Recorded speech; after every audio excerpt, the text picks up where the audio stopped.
Silahkan. Oke, tanda tangan dulu boleh? Nah, dulu cobain. jadi teman-teman semuanya pastikan ya semua momennya, dan kita nanti akan hadir tanggal 19 Juni tahun 2025, jangan 2027 ya, nonton ke bioskop kesayangan kita semuanya. Oke? Dan jangan lupa bagikan juga semua momen yang ada di sini dan juga mention pastinya ke Instagram kita, dan harus dibagi tuh tadi TikTok, di Instagram, dimanapun. Oke? Yes. Lanjut lagi kita foto. Tanda tangan boleh ya, Mas. Yes. Di dekat foto dulu. Foto dah ya. Oke. Maksudnya? Ya, boleh. Oke. Gini ya. Oke. Oh, gini ulang. Blokingnya Mas, pakai blokingnya Mas. Nah. Dokumentasi aja Mas. Siap. Oke, selanjutnya. Mas Atos sudah Mas Atos? Kasih space. Pak Lurah, silakan Pak Lurah. Soalnya yang punya lahan. Bismillah.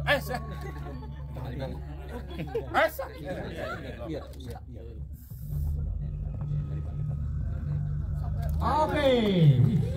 Diukir. Kayaknya ordernya tambah nih. Iya Pak. Antara tambah atau kelebihan gula ini. Silakan Bapak. Untuk Pak Candi, boleh sambil boleh agak pura-pura dikasih detik, boleh Bapak. Sebentar Pak. Nanti dikasih ababa terlebih dahulu. 1, oke. Terima kasih Pak Candi. Mas Estu selanjutnya silakan Mas. Ini sutradara mahal nih. Buka blokingnya dong, Mama. Ngerti blokingnya. Ini adalah jalur dalamnya Mas Totos, ya Mas ya. Kasih tanda tangan, kasih titik boleh Mas. Sip. Keren. Oke, saya mewakili tanda tangan Nikita Mirzani. Oke, kalau gitu terima kasih teman-teman semuanya. Boleh untuk sorry untuk bisa berfoto lagi. Karena ini kan sudah ada lokasi Kita di Gunung Kidul Wonosari ya. di Gunung Kidul Wonosari itu kan panas ya, di sana panas dingin atau gimana? Full panas. Full panas. Nah, kamu tadi sininya pun juga bersama Kak Kinda juga banyak yang masuk ke dalam bawah akar pohon. Itu gimana experience kamu? Pastinya kan untuk sebagai orang yang tinggal di kota tidak terbiasa seperti itu. Itu gimana? Ya, pastinya adaptasinya? ya. Karena aku sudah mengimajinasikan seberapa panasnya nanti di Wonosari, tapi ternyata apa yang ada di imajinasi nggak sesuai dengan kenyataan. Kenyataannya panas banget. Kita 1 bulan syuting di sana nggak pernah ada hujan, cuma sekali doang rintik terus hilang kayak gitu sih. Cuman itu salah satu dari effort kita yang kita taruh bareng-bareng untuk film kita Syirik. Cuman cerita sedikit, selain perjalanan untuk kita ke lokasi itu susah, aku dan Rasya, kita berdua sama-sama di make upin full. Kita hampir setiap hari di make upin 1 badan full untuk membuat kulit kita lebih gelap dan lebih lokal gitu sih.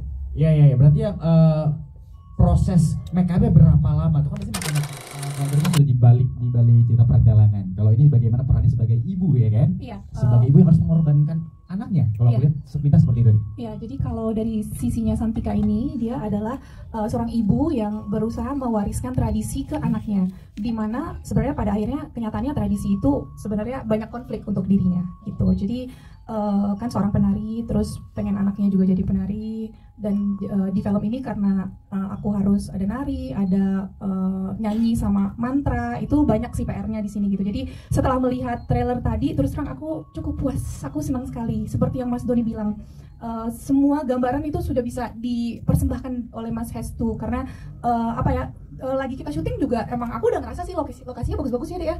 Lokasinya susah, di akar pohon yang sudah tua gitu, terus harus masuk ke tempat-tempat kecil, di kali kecil. Tapi setelah lihat hasilnya itu puas banget, seneng banget. Banyak PR-nya, tapi sepertinya semuanya sudah bisa divisualkan, tadi dapat semua. Jadi semoga sekali yang nonton banyak, terus semoga juga para wartawan mau membantu kita untuk menyebarluaskan film ini, dan semoga filmnya bisa diterima dan pesan-pesannya juga bisa diterima oleh masyarakat. Karakternya yang membedakan saya dengan film yang lain itu menjalankan peran sebagai seorang dalang. Itu memang saya butuh latihan yang agak panjang tuh untuk dalang tuh. Karena itu kan untuk bisa ngontrol wayang itu kan sulit ya Mas ya. Itu jari telunjuk, jari tengah, jari jempol, kiri dan kanan itu harus sinkron. Ngegerakin tangan wayang sebelah kiri, sebelah kanan dengan karakter yang berbeda-beda. Terus juga suaranya juga harus dibedain nih antara karakter yang baik dengan karakter buto, karakter yang jahat gitu. Vokalnya juga beda, bahasanya bahasa Jawa. Terus juga Jawanya juga bukan Jawa yang biasa kayak gitu kan. Memang saya agak lumayan lama tuh untuk mendalamin tuh. Bahkan pada saat syuting pun juga wayangnya saya bawa-bawa tuh. Saya pinjam wayangnya ya, bawa pulang ke rumah, saya latihan di hotel sebelum syuting. Pada saat syuting ya, masih latihan. Itu memang panjang tuh untuk ngedalamin menjadi seorang dalangnya. Dan itu pun jadi perbedaan antara film ini dengan film-film horor yang saya yang lainnya. Menjadi dalang. Dan film ini kan menceritakan tentang tentang sebuah kekuatan, sebuah budaya yang disalahgunakan untuk mendapatkan kekuatan. Dan tadi saya lihat, ini baru pertama kali saya ngelihat trailernya. Alamnya itu seperti yang Mas Hestu ceritain. Alamnya seperti ini, gelapnya seperti ini, orang-orangnya seperti ini gitu. Sebelum syuting Mas itu kan ngegambarin dunianya seperti apa ke saya kan. Yes. Nanti kekuatannya itu datangnya dari mana, efeknya ke apa ke manusia, ada siapa aja di desa itu saya ngelihat tergambar dengan ini yang Mas itu ceritain waktu itu ya, sebelum syuting ini mulai gitu. Awannya, makamnya, kuburannya gitu, setting tempat ngedalangnya si Kidalang gitu, itu seperti yang Mas itu ceritain. Dan saya ngelihatnya ini keren. Oke. Nah, tapi Mas, apakah ada Kira-kira secara global konten ceritanya seperti apa coba? Terus ada bagian part yang saya sebut astagfirullahaladzim. Yang bagian mana Mas? Kalau boleh tahu Mas? Kalau boleh tahu dibocorkan Mas. Yang nonton kan. Ya ini kan ada gimana ya gua ngomong. Saya grogi jadinya. Saya cuma wayang di situ teman-teman. Saya cuma wayang apa kata sutradaraannya. Saya cuma wayang, jadi saya menjalankan arahannya Pak Sutradara begitu. Kamu orang dalam kok. Di bagian itu nggak request asli, buat nurut, tapi yang lain ya. Udahlah. Jangan terlalu banyak teman-teman, takut salah ngomong. Oke.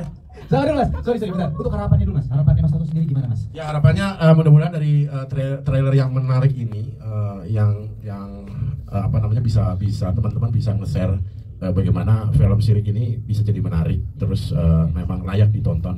Dan ini memang cerita yang kebetulan horor yang tidak biasa, kuat sekali dengan tradisi dan perilaku budaya Jawa setempat. Jadi menarik ini teman-teman, tolong disebar luaskan berita ini. Terima kasih. Kalau sebagai peran Pak Lurah, nah Mas, apakah ada pendalaman peran khusus Mas Toto? Ini diborong semua pertanyaannya ke gua nih. Ada apa namanya? Ada pendekatan? Pendalaman peran karakter sendiri apa? Enggak sih, cuman kebetulan waktu di salah satu titik kita syuting di daerah kalau nggak salah, settingnya rumah Kidalang itu memang ada satu orang penduduk memang lurah ya di situ ya, ya kan, lurah setempat gitu. Jadi yang punya ya, malah yang punya lagi. Terus saya sempat ngobrol-ngobrol dan ya kalau lihat realitas lurah-lurah memang kesehariannya memang biasa aja.